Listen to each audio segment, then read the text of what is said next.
ఇది దీక్షా దివాస్ అనేది చరిత్రలో నిలిచిపోయేటువంటి ఘటన.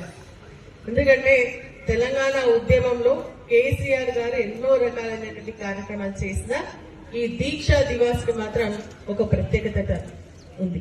ఎందుకంటే మనం చూసిన తెలంగాణ ఉద్యమంలో సగటు వర్గాలందరూ కూడా ఏకం చేసి ప్రతి ఒక్క పౌరుని కూడా తెలంగాణ ఉద్యమంలో పార్టిసిపేట్ చేసే విధంగా వారు ఎన్నో కార్యక్రమాలు చేసింది. మనం ధూమ్ధాములు చేసిన ఉద్యమకారులందరూ కూడా మాట్లాడినటువంటి వాళ్ళు చెప్పడం జరిగింది.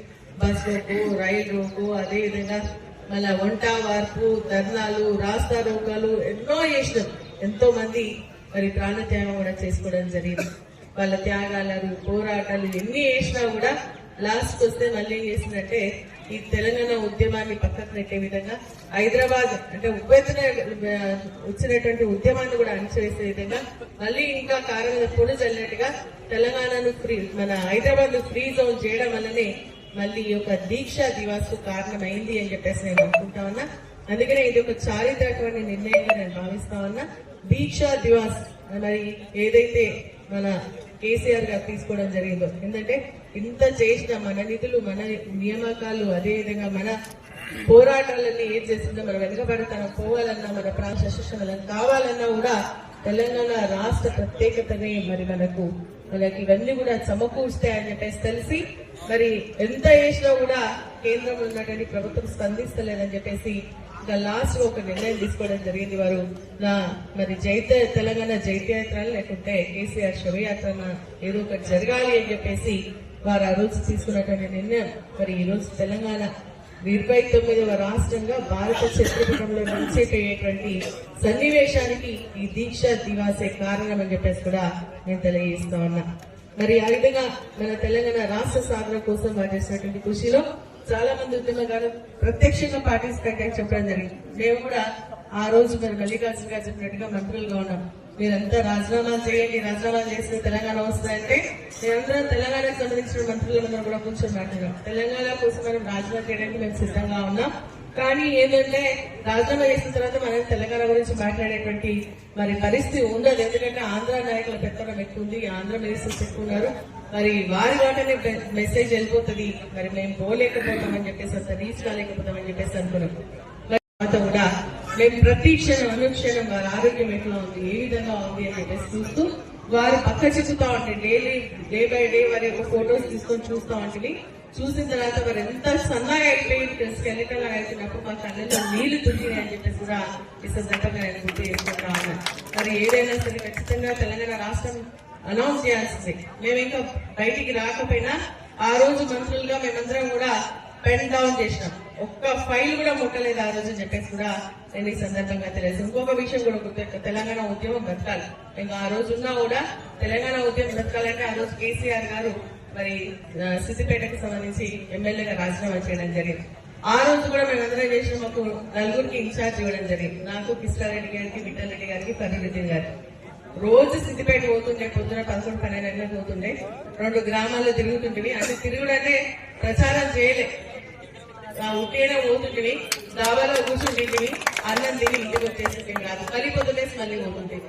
మా డ్యూటీ మేము చేసినాం. కానీ తెలంగాణ వాదం బతకాలి అంటే, తెలంగాణ రాష్ట్రం కావాలి అంటే కేవలం కేసీఆర్ గారి ద్వారా జరుగుతుందని చెప్పేసి కేసీఆర్ గారు గెలవాలని ఆ రోజు మేము ఇండైరెక్ట్ కూడా వారికి సపోర్ట్ చేయడం జరిగింది. అదేవిధంగా జగత్తన్న ఎమ్మెల్యే ఎలక్షన్, ఎంపీ ఎలక్షన్స్ కూడా అట్లనే విధంగా చేయడం జరిగిందని చెప్పేసి కూడా తెలియజేస్తాం. తెలంగాణ ఉద్యమం కోసం మేమందరం కూడా పాటుపడడం జరిగింది. ఆ రోజు డైరెక్ట్ గా వచ్చేటువంటి అవకాశం లేకుండా ఆ రోజు ప్రతి రచ్చబండ కార్యక్రమం ప్రతి గ్రామానికి వెళ్లి ఎన్నో ఇబ్బందులు వచ్చినా కూడా ఆ ఊళ్ళలోకి వెళ్లి మేము ఆ రోజు మన తీర్మానాలు తీసుకున్నాం. మా హరికృష్ణ ఊరి మొత్తం చేసి మొత్తం గోడ కట్టేసి మరి అగిపెట్టి సంచులంటే దాన్ని నూగపోకుండా అయినా నూగిపోయి తెలంగాణ తీర్మానం తీసుకొని వచ్చి ప్రభుత్వానికి పంపించడం జరిగిందని చెప్పేసి కూడా నేను ఈ సందర్భంగా గుర్తు చేసుకుంటా ఉన్నాను.